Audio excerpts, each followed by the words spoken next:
This is the Truckers Network radio show on tncradio.live, where we offer the news, information, traffic, weather, sports, and entertainment our commercial drivers want and need. I'm your host, Shelley Johnson.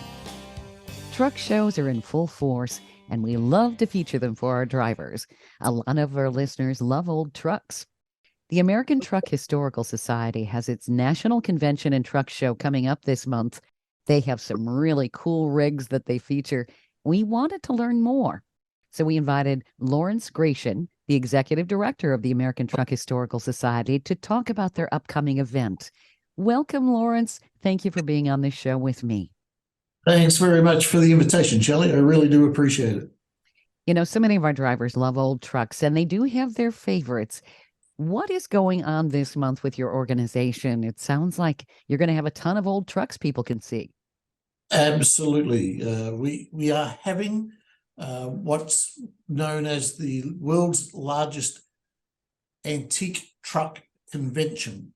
So, and in conjunction with that, there is a truck show, and they are all old trucks.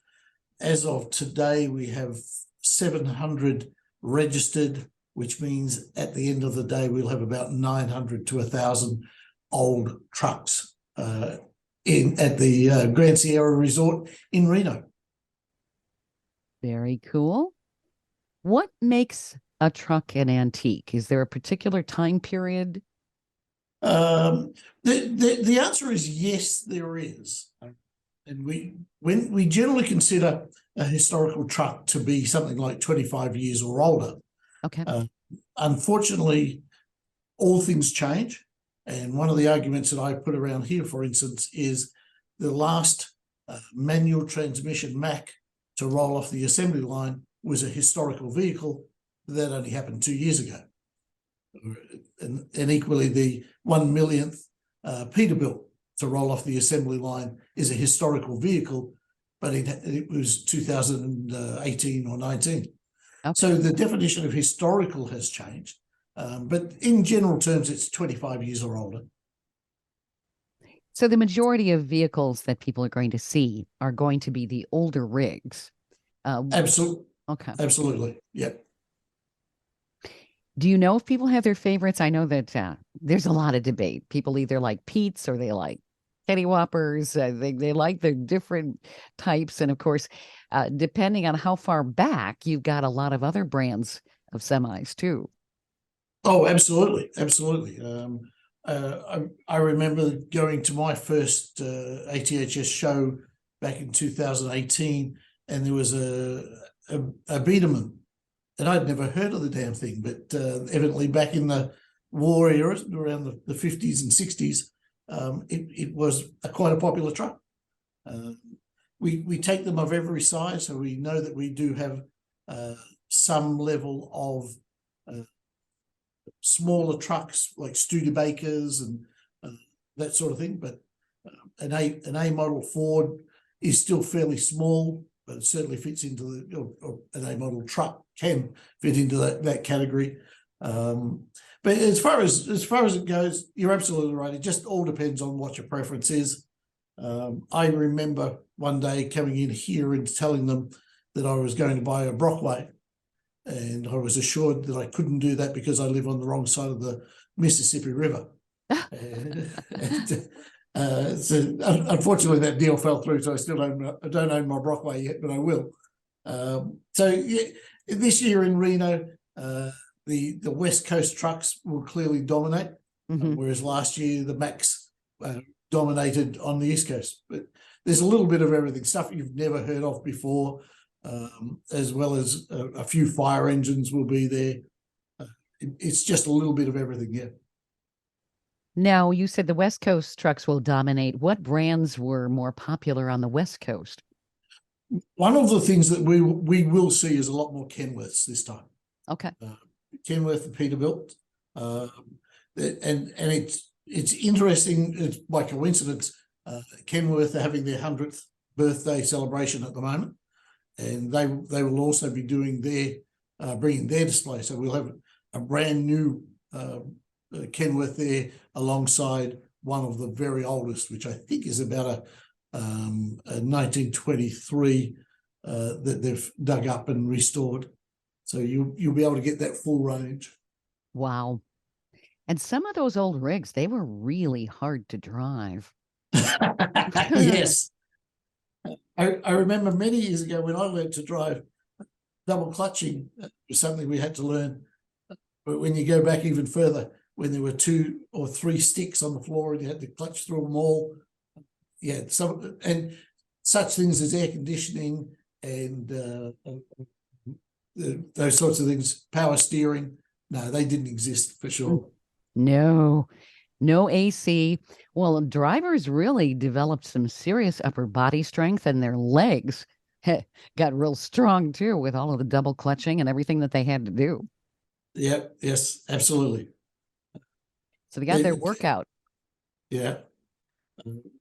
Some of the videos that we have up on YouTube at the ATHS channel, you can see the guys moving through the couple of 2 or 3 sticks, clutching it all the way, and you wonder how they do it, holding the steering wheel with their knee whilst they're still trying to move the clutch. It's just enormous to watch. It'd be like driving a helicopter. Yeah. So now, do all of these trucks that you have out there, do they all run? They do not. There is no rule that says they have to. Okay. The vast majority, I would say 70 to 80, probably 80% of them will be there under their own steam. Some of them will come on the back of trailers simply for economics reasons, in that it's easier to pull drive an old truck with 2 or 3 on the back of it rather than drive them all out separately. But sure, there will be a couple there that are in various states of restoration, so that you'll be able to see the befores as well as the afters. Oh, that's neat. And so the people who are bringing these out are people who are actually working on these vehicles so they can give the history. Oh, absolutely. And everybody that brings a truck wants to talk about it. So you have no problem in getting a story out of the first guy you walk up to. Absolutely. Well, they've got bragging rights too. There's sentimental value, and there's a whole lot of love and attention that those vehicles get with all the hours they put into the restoration. Oh yeah, absolutely, absolutely. The other requirement we don't make is they don't have to be original. So that if you want to soup it up a little bit or put a different engine in it, you can do that. So there'll be a couple of hot rod type trucks there, but probably only a half a dozen out of the 900. So you have kind of like a modified division. Yeah, exactly. Yeah. Okay. That's always cool to see what they can do with that sort of thing. Oh, it's mind-blowing what some people can do to a truck. Absolutely. And mind-blowing in a good way. Absolutely. It's a work of art when you think about it. And the amount of time and I imagine the paint jobs are just phenomenal. Yes. Yeah. Some people can spend 10 or more years on it. I know of one gentleman in California that's bringing his Kenworth, and he took it down to every single nut and bolt, was taken off, cleaned, sometimes repaired, and then put back on. But just every minute detail, and it's a gorgeous truck. Sure. Now, you're talking about earlier in this segment, you mentioned Studebaker made trucks. I don't think most people think of that. Studebaker was out of South Bend, Indiana, and they made vehicles like cars, passenger vehicles. Oh, absolutely. And they were never really into the really big trucks. But 2 to 3 ton, 4 ton trucks, absolutely, 5 ton truck. And there's still a few survivors. Again, some are restored, some of them hotted up, but there'll be a couple of Studebakers there for sure. Now, was that when they had a lot of the factories had to ramp up for the war? Was that when they started making more of the trucks? You've got me on that one. I've never thought about it. You're probably right. Yes. Okay. Well, yeah. Well, all of the factories had to switch to doing something other than passenger vehicles. And I think Studebaker was one of the first after World War II to convert back to passenger vehicles. Some of the others were a little bit slower after the war. Yeah. Good thought. So people were kind of limited as to what kind of vehicles they could get after World War II. Oh, that's for sure. Yes. Yep. We're going to have to go to break here, Lawrence. I want to talk more about the convention as well as the truck show. Maybe we could go more into depth on some of the categories and who can show their trucks and what the deadlines are and all of that. You're listening to the Truckers Network radio show here on tncradio.live. I'm Shelley Johnson, and I'm talking with Lawrence Gratian. He's the executive director of the American Truck Historical Society. We're talking about their upcoming National Convention and Truck Show. Stay tuned for more coming up. The Truckers Network helps professional drivers save money and makes their lives easier.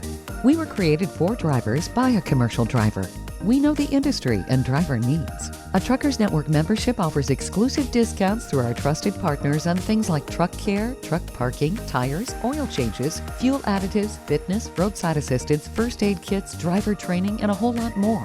Start saving today. Check us out at app.thetruckersnetwork.net. That's app.thetruckersnetwork.net. The trucking industry keeps America running thanks to the 3.36 million professional truck drivers who deliver everyday goods to 80% of American communities who rely on trucking for that last mile. The industry represents a diverse group with nearly half of drivers at 42% as minorities. Trucking Moves America Forward, or TMAF, educates the public on the essentiality of trucking by telling the story of trucking and its positive impact on our economy, communities, and lives. Learn how you can join the industry movement by visiting truckingmovesamerica.com.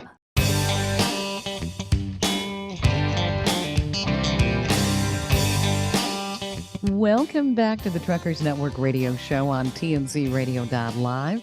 I'm Shelley Johnson, and I'm talking with Lawrence Gratian. He's the executive director of the American Truck Historical Society. He's been telling us about their upcoming National Convention and Truck Show. Lawrence, where is your event going to be held this year? I'm wondering if you could give us maybe some directions. And what are the dates and times? And can people still enter their trucks for the truck show? Absolutely. And clearly, the moment I start talking, I'll forget all the questions you just asked, but prod me if I miss something.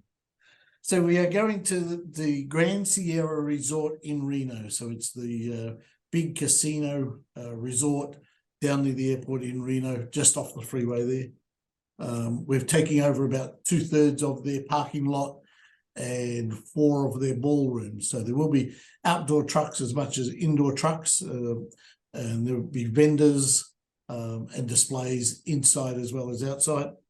One of the things that I'm looking forward to is we have a gentleman coming with more than 1,000 badges of trucks. So the chrome piece that says Ford or Kenworth or Freightliner, he's got over 1,000 different badges that he's going to be displaying. So as well as seeing all the trucks, and as I said earlier, we're expecting around 900, maybe 1,000 trucks in the building, in the parking lot, but there's a whole bunch of other stuff going on as well. Oh, very cool. Now, are there categories for the truck show? And is there judging that's going to go on, or? There is no judging, in that it's just an opportunity to show off your work to everybody that will come by, and there are no categories. We try to park like-minded trucks together, but it's more important that you get a spot where you are comfortable, so that if you've got friends, you can be with them rather than all the Kenworths in one corner and that sort of thing. So that in that respect, there's very few limits. Taking the space that there is, we don't get the opportunity to specialize too much, which is why most people will bring a golf cart and drive around for 3, 4, 5 hours looking at the various trucks, because there is a lot of walking to do. Oh, I bet. And it probably is fairly warm in June in Reno, so you probably want a golf cart. Oh, absolutely. We've been watching the weather report all week, and it looks like the days we're setting up, we'll all get wet, but the 3 days of the show, which is the 8th, 9th, and 10th of June, Thursday, Friday, Saturday, look like they're being dry and warm, not hot. So in the 70s rather than the 90s, which is good. Oh, very cool. So it'll be a very pleasant day. Absolutely. Yeah, I would have said it was going to be hotter in Nevada, but 70s, that's comfy. I remember we were there in 2019, and it rained and it was hot, and I ended up in the emergency ward, but Oh dear. it was still a very good show. Mm-hmm. Yeah, you can get overheated. That's never a good thing. Yeah, just trying too hard. But as I Mm-hmm. say, we have a bunch of seminars, and the seminars are, if you have anything in particular that you're interested in, we ask people to share that with them. One thing, for instance, is a gentleman from Iowa is doing a presentation on finding parts for the truck you're about to restore. So how do you go about the process of finding new or replacement parts as you're pulling the trucks apart? We've got Tony Martin, one of our favourites from down in Georgia, doing an overview of air systems. So obviously the braking system is a major part of it, but air runs through an awful lot of a large truck. So he'll be talking about the troubleshooting, what could go wrong. As I mentioned earlier, it's the 100th birthday for Kenworth this year. So we've got a few Kenworth presentations. Mm-hmm. One in particular is the largest Kenworth dealer in Australia is coming over and talking about the difference between Australian Kenworths and American Kenworths. Oh, neat. Do you know what the difference is? Generally, the laws of the land dictate different sizes. So a cab over is still very popular in Australia, whereas over here the length difference it makes it that a conventional cab is much more popular than a cab over. Mm-hmm. And again, one of the things that Australia is famous for are the road trains, and obviously you can't just put in a little diesel engine to pull 4, 5, 6 trailers across the desert. So there's a lot of energy going into what goes inside it and how many gears are pulling it and that sort of thing. So there is a substantial difference. The thing I find most amazing is that wherever you go, it still looks like a Kenworth, no matter where it was built. Sure. But the classic auto car division are having a meeting. They'll be discussing all sorts of, particularly the old auto cars. I know auto cars have never really gone away, but they certainly went out of popularity for quite a while, and they're coming back. But the old auto cars were always a really popular truck on the roads back in the day. There people are talking about, or will be talking about, Freightliner trucks. There's one session from Freightliner trucks 1937 to 1981, going through all the different models. So it's just about anything that you could want to know about a truck. That's neat. And how to find them, how to fix them, or if you just like them, that as well. Well, last year we were in Springfield, Illinois, and the most popular presentation we had was on various types of stock trailers. And again, I never having been in that side of the business, it was just fascinating to see what different types of stock trailers there are and how they come about. Which reminds me, down in the ballroom downstairs at the Grand Sierra Resort, we will have the elephant trailer, which is once upon a time in Reno, one of the casinos used to have elephants in the show, and they built a special trailer to carry them backwards and forwards to the casino. Wow. Yeah, the elephants are long gone, but we still have the trailer. Interesting. I imagine that was pretty big then. Yes, yeah, Mm-hmm. yeah. So now all of these different presentations, is that on the convention side? And can people just attend for free, or is there admission? How does all of that work? It will cost you the princely sum of $15 to get into the convention and truck show. Okay. And so for that $15, you could go into any of the presentations and spend as much time with the trucks as you wish. Oh, neat. Just as on Thursday, we're having a light show. So we're hoping that everybody with their truck will come out and switch their lights on as it goes dark in Reno. And that's all of those shows are included in the price of the $15. Oh, that's neat. That's always cool. Will there be much horn honking too, or? I'll deny it. Okay. We tried several years ago. We tried to set a world record for horn honking, and we got ourselves into a little bit of trouble. So we can't sanction it anymore. There were some people who didn't have a sense of humor, no doubt. Oh, absolutely, yes. Mm-hmm. That's half the fun. They told us they were from the government, were there to help us, but they didn't. Yeah, when you hear that, you just go, right. Yeah. So, yeah, that's half the fun, especially when you have kids. They love it. They love hearing those semis just honk. It's. And as far as kids go, there is a kids section indoors. If you're coming for the weekend, it's a great thing. As I say, it's at the resort, so there's all of those things that the resort have: spas and swimming pool and all that sort of thing, golf course. Sure.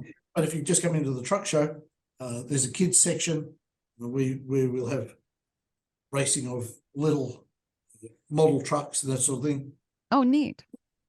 Free colouring books and crayons for the kids, so we can keep them reasonably interested. Some of the guys are a little fussy about whether they leave their trucks open and let people climb through them, but the majority of people will. So if you see an old Freightliner that you really want to have a look at inside, most of the time they'll let you climb over it. And certainly, as I said earlier, everybody will stop and talk about their truck. That's just not a problem. Sure. Yeah.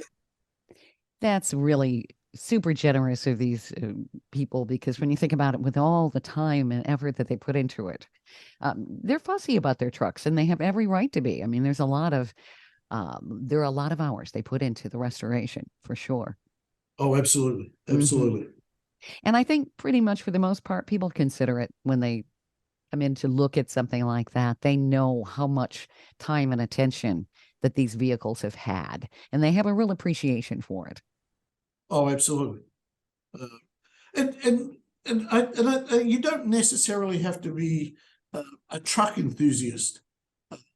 In that, one of my favorites is I work closely with a guy here, and he's always said he doesn't collect old trucks; he collects old motorcycles, but he needs an old truck to put them on. That makes sense. Yeah. Yep. So he brings his old truck with a couple of motorcycles on it. Someone else brings a couple of old tractors that they've got on the back of their old truck. That sort of thing. Sure. And so it's basically, if you're a gearhead, you're a gearhead. It doesn't matter whether they're big or little. That's right. Yep. There's an appreciation and a mutual understanding. No matter anything with wheels and an engine, they're gearheads for sure. Oh yeah. Anything that goes vroom vroom. Oh yeah.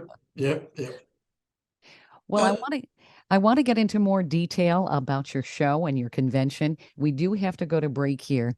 I'm talking with Lawrence Gratian. He's the executive director of the American Truck Historical Society. He's been telling us more about their upcoming national convention and truck show in Reno, Nevada. It sounds like it's going to be a total blast and super informative.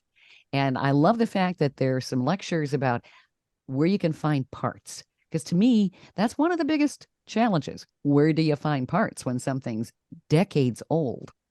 You're listening to the Truckers Network radio show here on TNCRadio.live. Stay tuned for more coming up. The Truckers Network helps professional drivers save money and makes their lives easier. We were created for drivers by a commercial driver. We know the industry and driver needs. A Truckers Network membership offers exclusive discounts through our trusted partners on things like truck care, truck parking, tires, oil changes, fuel additives, fitness, roadside assistance, first aid kits, driver training, and a whole lot more. Start saving today. Check us out at app.thetruckersnetwork.net. That's app.thetruckersnetwork.net.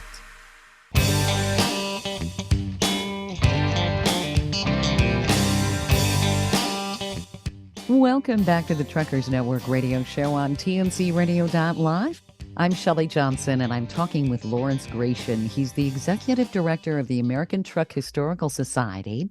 He's been telling me about their upcoming national convention and their truck show in Reno, Nevada. That's coming up this month.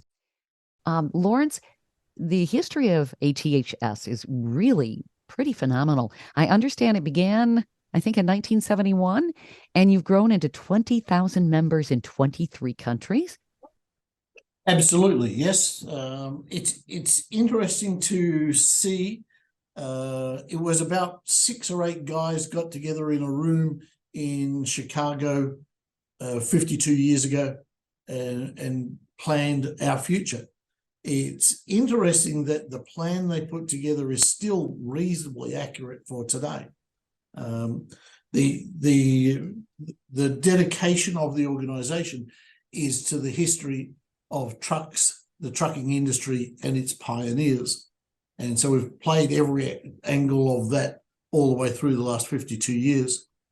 And it's showing itself in several different ways. The most commonly, the part most people are aware of is we publish the Wheels of Time magazine. It's an award-winning magazine that's exclusively about old trucks and old trucking people. So whether you're looking at the pictures of lovely old trucks, and some of them are still in the weeds, or just the stories of how trucking companies got together and those that succeeded and those that failed and that sort of thing, it's covered in Wheels of Time. We've also developed over the years a Hall of Fame, a visitor centre and a library. So here in Kansas City, we've got 30,000 square foot building that we own, and we've got the world's largest display of library materials on old trucks. So we have over 500,000 pieces of information on trucks, the trucking industry and the people that ran it and run it, sitting here in Kansas City.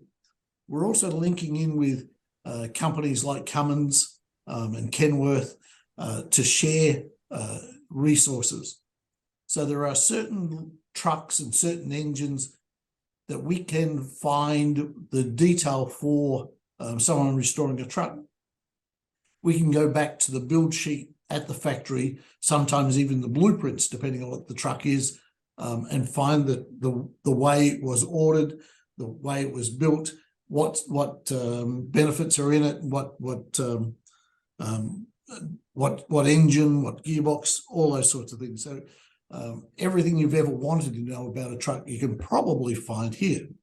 Wow. We've also got a display of a couple of Cummins engines. Walmart Transport were the first participating partner to do a display. And again, whilst not necessarily a trucking company, Walmart Transport has a fascinating background itself. When Sam Walton started getting a little bit of an empire together, he learned very quickly he needed trucks to run the stores. So there's a history of that here. Women in Trucking, that association, have put a display in. OIDA, the owner-operators, are honoured in our Hall of Fame and have paid for and will be putting in a display of their history. So it's coming together. Again, Freightliner, which is Daimler Trucks North America now, are putting in a display here. So if you're ever in the Kansas City area, it's just well worth having a look. It's out near the airport, up on the north side of town, but you could spend another 4 or 5 hours here very easily and come back tomorrow and look for more. Well, I'm a history buff, so it'd be like a kid in a candy store for me, wandering around, looking things up. I was reading it, and you would probably know this fact. I read that the first semi of sorts was built in 1898 by a gentleman named Alexander Winton. It was more of a cart, but he made automobiles and he didn't want to have to put mileage on those, and he wanted to find a way to deliver them. So he'd come up with a way to do so, and that was kind of the beginning of the semi truck. Is that true? Absolutely, yes. Okay. It didn't take the world long to learn that it's easier and more economical to pull a load than it is to carry it. So which is why the semi-trailer is much more popular than a box van today, for instance. Obviously, they all have their own uses, but the economies of scale of pulling a load rather than carrying it just made so much more sense.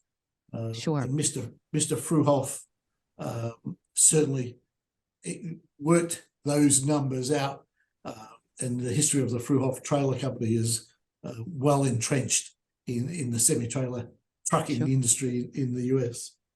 Now, weren't semis, the big rigs that we know today, didn't they kind of evolve out of the tractor, the farm tractor, and that type of technology? The answer has to be true, because tractors and trailers were around long before road trucks. So yes, it's an exploitation of that. And it's very clear when you look at the history of the highway system in the US and the roads in the US.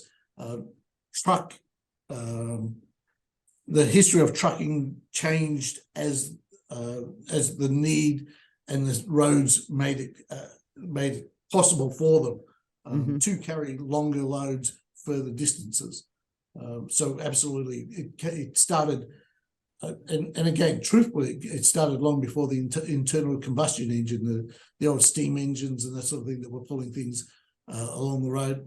Sure. There are some of our people here at American Truck Historical Society that believe that what we call the trucking industry started with horses and carts.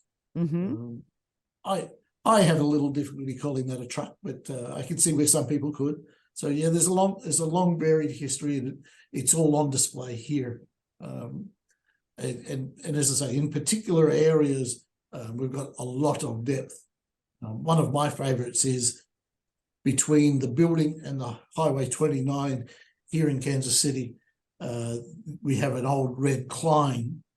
Kleins were built in Kansas City up until the mid-70s. And when that company finally closed, they donated all of their documentation to ATHS. So we have filing cabinets and bookshelves full of every Klein that was ever made. So most of that is also true for White when they finally closed their doors. So there's some real interesting history here. That's fascinating. Now, were the Kleins and the Whites, were those some of the first semis then that we know? A semi-truck? Kleins were not so much old. They were used largely off-road, so in logging camps and that sort of thing. All right. Certainly the one that's out the back here, you could drive on the road, but you probably wouldn't. It was made for carrying logs through the mountains out on the northwest coast.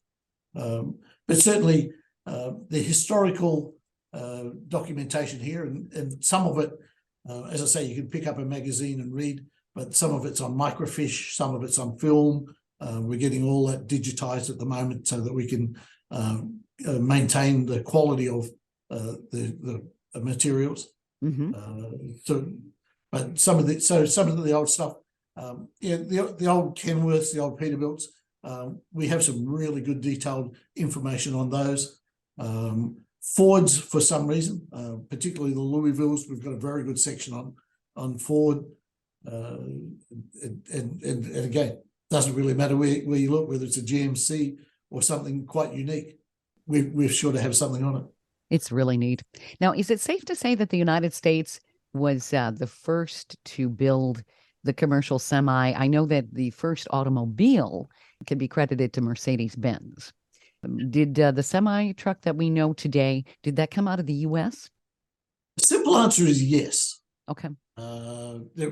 As we said earlier, if you look at the history of trucking, if it grew out of trailers and tractors, they were obviously a universal operation. But the trucks that we know today and we call semi-trailers, or using your accent, semis, they certainly are an American invention that have now carried around the world. And I don't think a lot of people realize how trucking changed interstate commerce in the United States. It really did create the growth that we've seen in the past 70 years. Oh, absolutely, absolutely. One of our vice president's letterhead has a little tag on the bottom that says, "Other than yourself, think of something that wasn't delivered by a truck." That's right. Yeah, Yeah. it's very true. Yeah, most people don't realize that. Everything you look at in your house, in your office, wherever you are, it got there by truck. Yep, whether it was flown into America, came across the country on train, or ship, yes, it eventually got onto a truck. Mm-hmm. And without trucks, things pretty much grind to a halt. Yes, whilst here we are a historical organisation, sometimes one does get a little heated under the collar at some of the things governments do. But certainly, trucking and truck owners, truck drivers are a very under-recognised resource to this country. Absolutely. Most definitely. We do have to go to break here again, Lawrence. I want to talk more about your upcoming event because we want to have as many people show up there and make plans to come out to the show and the convention. I'm talking with Lawrence Gratian. He's the executive director of the American Truck Historical Society. They've got a national convention and truck show coming up this month in Reno. Stay tuned for more right here on tncradio.live.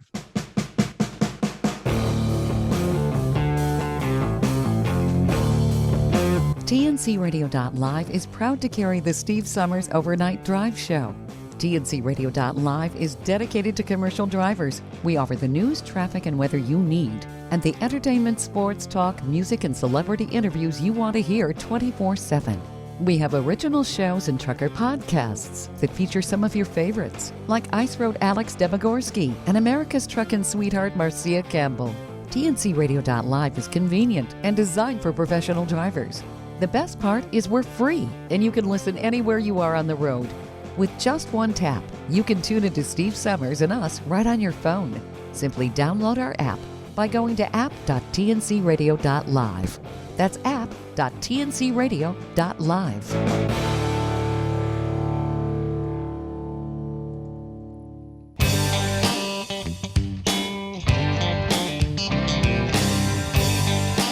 Welcome back to the Truckers Network radio show on tncradio.live. I'm Shelley Johnson, and I'm talking with Lawrence Gratian. He's the executive director of the American Truck Historical Society. We've been talking about their upcoming national convention and the truck show that they're holding in Reno this month. So, Lawrence, where is the convention in Reno again, and what are some of the accommodations people can expect, as well as parking availability and all of that? It is at the Grand Sierra Resort in Reno, and it's the tallest building in Reno. So even if you lose your GPS, you can still spot it and come on down. It's off Highway 395, and it's a big resort, and it has a ton of parking. And whilst I say that, we're taking over 2/3 of the parking lot. So actually parking starts to get a little bit tight while we're there. But if you're driving through town and you're in your truck, we do have an off-site park that we can put you into, and we'll golf cart you back over to the truck show itself. Just over the road behind the Walmart store, we've hired the property owned by the Indian Nations for parking. And so you can't bring a truck too big for us to handle. If you want to bring it in and get in the truck show, that can be done anytime from Tuesday through to about Friday morning. There will be space. We're expecting somewhere around 900 to 1,000 trucks. We can fit in probably 900 to 1,000 trucks. So if there's one more, we'll find space for it. We are expecting somewhere, if you have a truck that you're particularly proud of, we're expecting a crowd of around 10,000 spectators to come through, and they'll be looking at the trucks inside, outside, the displays, the booths, and everything that's out on show. So for $15 a family can $15 per head, a family can come out and we'll entertain the kids, as well as give you the opportunity to talk to as many truck drivers, truck owners, truck restorers as you can possibly imagine. That's half the fun. Oh, yeah. Mm-hmm. One of the favorite sayings we have around here is people come for the trucks and stay for the people. There you go. Yeah. It goes back to, if you've gone through the horrors of restoring an old truck, you want to share your experience. And if you can stop someone else going through those same horrors, your life is now worthwhile. So there's no shortage of people that want to chat. Oh, and I imagine they've got some really good stories and challenges. No doubt about it. Absolutely, yes. And some really good secrets. Mm-hmm. I was talking to a guy this morning who came across a hidden load of old tube tires for split rims. And so he's bringing $16,000 worth of tires to the convention to see how many of those he can sell to people restoring split rim trucks. Neat. Where do people sign up if they want to bring their rig to display? If you go to aths.org, so .org, aths.org, all the details are there. At this stage, because we're leaving the office in Kansas City tomorrow and over the weekend to go to Reno, you're probably best to come on down and register there. Okay. If you go online and you tell us that you're coming, we'll save you a spot. But it's just as easy just to come on straight on through, so you can leave it to the last minute and make that decision. As I say, the parking lot is round about 40 acres, and that we're using, and there's plenty more space for cars, so that people for the day trips can park there as well as see all the trucks. And we have off-site parking as well. So just come on down. Registration's pretty easy. It's all automated now, so it'll take you a couple of minutes to get you into the computer system, get you parked, give you some prizes, and we'll get you into the show. What's the address for this convention and show, June 8th through the 10th? Do you know? Off the top of my head, I don't. I'm having a quick look now. As I say, it's the biggest building in Reno, so it's not hard to find. But whilst we're talking, I'll have a quick look at the computer. Okay. You said, what's the name of the resort again? That'll be Grand Sierra Resort. Okay. That's good to know. So people can look that up, certainly. So it's 2500 East 2nd Street. 2500 East 2nd Street. Okay. Yep. And the show's from the 8th through the 10th, but you're accepting vehicles sooner than that if people want to display them? On Tuesday, registration opens up. Okay. So if you are on site from Tuesday at 10 a.m., we will take your truck and have you park it, and it is then basically on display from then. The gates to the public are open Thursday, Friday, Saturday, which is the 8th, 9th, and 10th. Okay. Wonderful. And if people want to get more information, do you suggest they go to your website, aths.org? Yes, that's the best place to find it. Excellent. One of the things I forgot to mention also is the opening ceremony. We're having a casino party. And if you are a member of OIDA, the Owner Operators and Independent Drivers Association, it is free to you. So if you're a owner operator driving through, stop in and we'll buy you a hot dog. And you can still have a look at the trucks. Excellent. This has been fun, Lawrence. I really appreciate you joining me and telling me about your convention, letting the listeners know about that as well as the truck show. This is going to be a blast in Reno. That's June 8th through the 10th. You've been listening to the Truckers Network radio show here on TNCRadio.live. Stay tuned for more great entertainment and information in our primetime lineup right here on TNCRadio.live.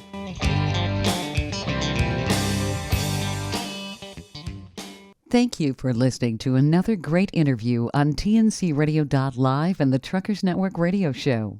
All of the material you hear on TNCRadio.live on our website, our broadcasts, or our podcasts are copyrighted. There can be no distribution without the express consent of TNCRadio.live and its partners.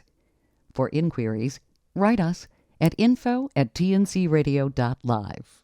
And don't forget to subscribe to the podcast of the Truckers Network Radio Show.